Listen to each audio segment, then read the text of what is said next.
Halo, Assalamualaikum warahmatullahi wabarakatuh. Selamat pagi anak-anak, bagaimana kabar kalian? Semoga kalian sehat selalu dan tetap semangat untuk belajar ya. Berjumpa lagi dengan saya, Wahyu Novita, selaku wali kelas 6. Pada pembelajaran pagi hari ini, kita akan belajar tema 6, menuju masyarakat sejahtera. Sebelum kita mulai pembelajaran pada pagi hari ini, silakan kalian like, komen, dan juga subscribe channel ini. Jangan lupa juga kalian siapkan buku LKS, buku tulis, dan juga alat tulisnya. Materi yang pertama yaitu PPKN KD 3.2, menganalisis pelaksanaan kewajiban, hak, dan tanggung jawab sebagai warga negara beserta dampaknya dalam kehidupan sehari-hari. Kewajiban adalah segala sesuatu yang harus dilaksanakan atau dilakukan oleh semua individu agar bisa mendapatkan haknya secara layak. Kita berkewajiban mengikuti pendidikan dasar dengan tujuan untuk mencerdaskan kehidupan bangsa dan menghasilkan generasi muda yang berkualitas. Hal tersebut tercantum dalam Undang-Undang Dasar 1945 Pasal 31 Ayat 2. Setiap warga negara wajib mengikuti pendidikan dasar dan pemerintah wajib membiayainya.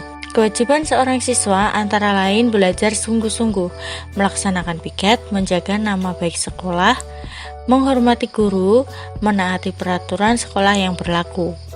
Tujuan pemerintah mewajibkan pendidikan dasar bagi warga negara Indonesia yaitu untuk meningkatkan pendidikan bagi warga negara Indonesia, mencegah terjadinya penjajahan kembali negara asing kepada Indonesia, dan memberikan penghidupan yang layak bagi Indonesia karena pendidikan merupakan kunci untuk hidup yang layak. Upaya pemerintah untuk memperlancar pelaksanaan pendidikan dasar antara lain memperbaiki gedung sekolah yang rusak atau sudah tidak layak, memberikan bantuan dana pada sekolah-sekolah yang membutuhkan, memberikan buku gratis pada perpustakaan sekolah atau pada siswa secara langsung, mengadakan pelatihan untuk meningkatkan kualitas guru.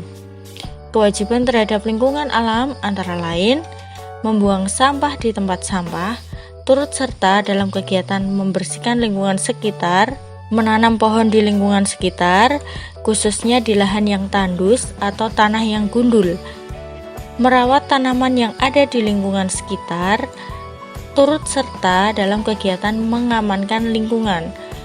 Apabila kewajiban tersebut dilaksanakan dengan baik, maka akan tercipta lingkungan yang sehat, asri, aman, dan tentram. Berikut ini contoh kewajiban terhadap lingkungan alam.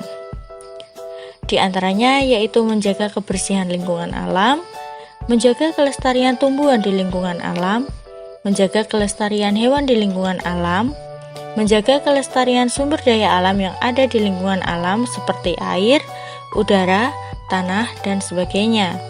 Mencegah terjadinya kerusakan dan tindakan yang dapat merusak lingkungan alam dan memperbaiki kerusakan pada lingkungan alam.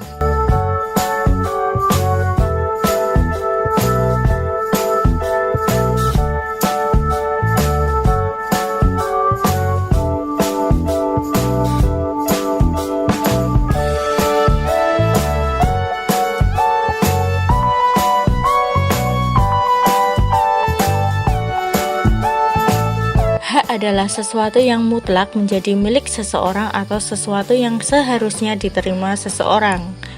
Beberapa hak yang dimiliki oleh warga negara Indonesia yang tertuang dalam UUD 1945 yaitu hak untuk memeluk dan menjalankan agama yang mereka percayai, hak mendapatkan pekerjaan dan penghidupan yang layak, hak memperoleh pendidikan dan pengajaran, hak memiliki kedudukan yang sama di mata hukum, hak ikut serta dalam upaya pembelaan negara, hak berserikat, berkumpul, dan mengeluarkan pendapat.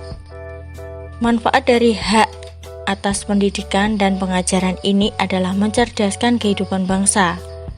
Akibat jika hak untuk mendapatkan pekerjaan dan penghidupan yang layak tidak terpenuhi adalah banyak timbul tindakan kriminal, meningkatkan angka kemiskinan dan kesenjangan. Akibat jika hak seseorang untuk menggunakan suaranya dalam pemilu tidak terpenuhi adalah hak seseorang untuk menggunakan suaranya hilang begitu saja. Selain itu, akan menyebabkan kekacauan atau permasalahan yang menimbulkan perpecahan. Hak yang terkandung dalam pasal 28 Undang-Undang Dasar 1945 antara lain hak untuk hidup dan mempertahankan kehidupan, hak atas kelangsungan hidup, dan hak atas pengakuan jaminan perlindungan dan kepastian hukum yang adil, serta perlakuan yang sama di depan hukum. Bunyi pasal 27 ayat 2 Undang-Undang Dasar 1945, yaitu tiap-tiap warga negara berhak atas pekerjaan dan penghidupan yang layak bagi kemanusiaan. Hak yang tercantum dalam pasal 27 Undang-Undang Dasar 1945, yaitu hak atas pekerjaan dan penghidupan yang layak, persamaan kedudukan dalam hukum, dan hak atas bela negara. Hak asasi manusia adalah hak-hak dasar yang dimiliki setiap pribadi manusia sebagai anugerah Tuhan yang dibawa sejak lahir. Contoh hak-hak warga negara yang dikategorikan sebagai hak asasi antara lain hak untuk menyatakan pendapat, hak kebebasan memilih dan aktif dalam organisasi atau perkumpulan, hak kebebasan untuk memilih, memeluk, dan menjalankan agama yang diyakini, hak mendapatkan pekerjaan yang layak, hak kesamaan kedudukan dalam hukum dan pemerintahan, hak mendapatkan perlindungan hukum. Dalam mengerjakan tugas kelompok, setiap anggota kelompok memiliki kewajiban untuk melaksanakan tugas sesuai perannya masing-masing.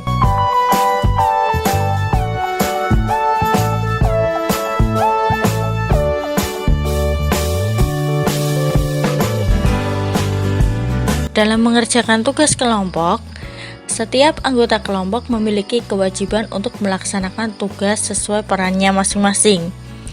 Hak setiap anggota kelompok dalam mengerjakan tugas kelompok adalah menyatakan pendapat dan diperbolehkan ikut terlibat dalam pengerjaan tugas. Tanggung jawab adalah kesadaran seseorang akan kewajiban untuk menanggung segala akibat dari sesuatu yang telah diperbuatnya. Contoh pelaksanaan tanggung jawab sebagai warga negara dalam kehidupan sehari-hari yaitu membayar pajak dengan tertib, menaati peraturan yang berlaku baik di rumah, sekolah, maupun lingkungan masyarakat, melestarikan warisan budaya. Dampak baik jika taat membayar pajak bagi kesejahteraan umum, yaitu negara akan mendapatkan pendapatan, sehingga dengan pajak tersebut maka negara mampu atau bisa untuk melakukan kegiatan pembangunan seperti pembangunan jalan raya, pembangunan rumah sakit, sekolah, maupun fasilitas umum lainnya. Membayar pajak adalah usaha pemerintah untuk meringankan beban rakyat. Jadi, apabila masyarakat lalai dalam membayar pajak, maka akan rugi untuk rakyat itu sendiri. Keuangan negara akan berkurang dan pelayanan kepada masyarakat pun menjadi terhambat. Kebudayaan nasional yang ada di Indonesia merupakan milik seluruh rakyat Indonesia. Jika yang bertanggung jawab untuk melestarikan hanya sebagian, maka kebudayaan itu bisa saja pelan-pelan menghilang akibat tidak adanya keseimbangan antara satu sama lain. Bentuk-bentuk tanggung jawab kita sebagai manusia untuk menjaga kebersihan lingkungan antara lain membuang sampah di tempat sampah, tidak membuang sampah ke sungai atau selokan, mengolah sampah organik menjadi kompos, memilah sampah, dan melakukan penghijauan. Tujuan melestarikan lingkungan adalah agar lingkungan tetap lestari dan tidak rusak, sehingga dapat terus dimanfaatkan oleh manusia dan tidak merugikan manusia. Jika lingkungan tidak dilestarikan, maka lingkungan akan rusak dan tidak dapat dimanfaatkan lagi. Hal tersebut akan merugikan manusia dan mengancam kehidupannya. Akibat yang ditimbulkan jika membuang sampah sembarangan antara lain menimbulkan bau busuk atau pencemaran udara, menimbulkan penyakit, menyebabkan banjir, mencemari air. Kita perlu mengurangi pemakaian deterjen dalam kehidupan sehari-hari. karena deterjen mengandung bahan kimia yang dapat menyebabkan terjadinya pencemaran air dan tanah. Berikut ini peran penting lingkungan dalam kehidupan manusia, yaitu menyediakan berbagai kebutuhan manusia sebagai tempat tinggal manusia dan sebagai tempat manusia melakukan berbagai kegiatan.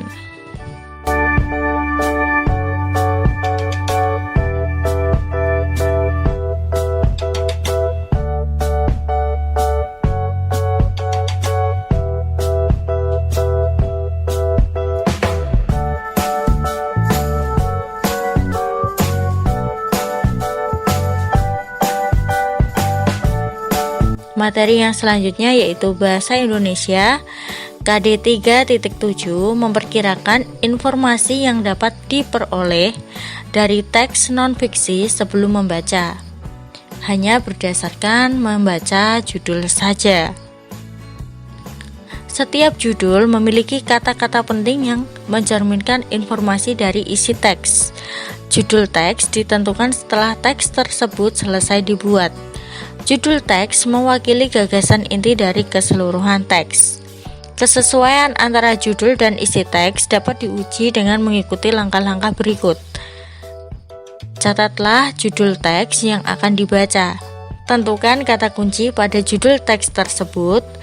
Kata kunci biasanya bersifat umum, agar dapat dijelaskan secara terperinci pada isi teks. Perkirakan isi teks berdasarkan judul dan kata kunci yang telah ditentukan sebelumnya.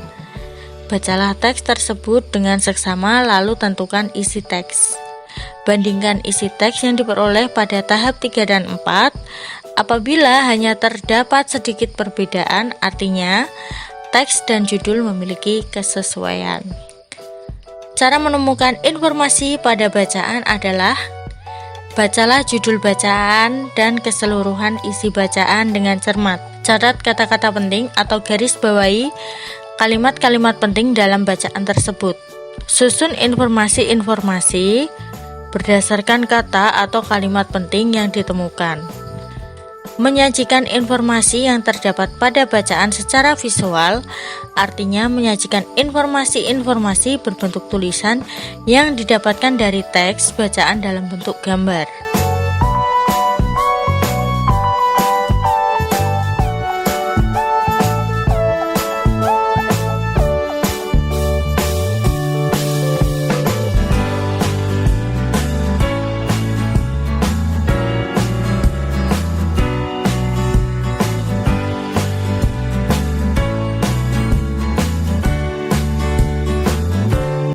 Langkah-langkah menyajikan informasi pada bacaan secara visual yaitu: pahami informasi dengan baik, temukan gagasan pokok yang terkandung dalam informasi tersebut, kemudian sajikan gagasan tersebut dalam bentuk gambar.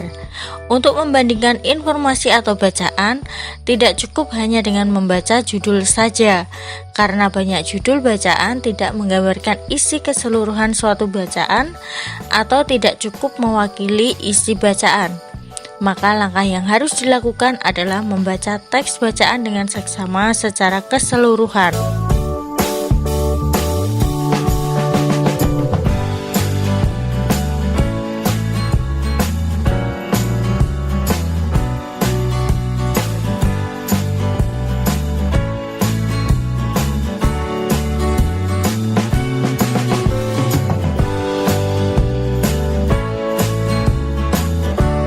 Silakan kalian tulis soal-soal atau pertanyaan yang ada pada video di buku tugas kalian, kemudian kalian kerjakan.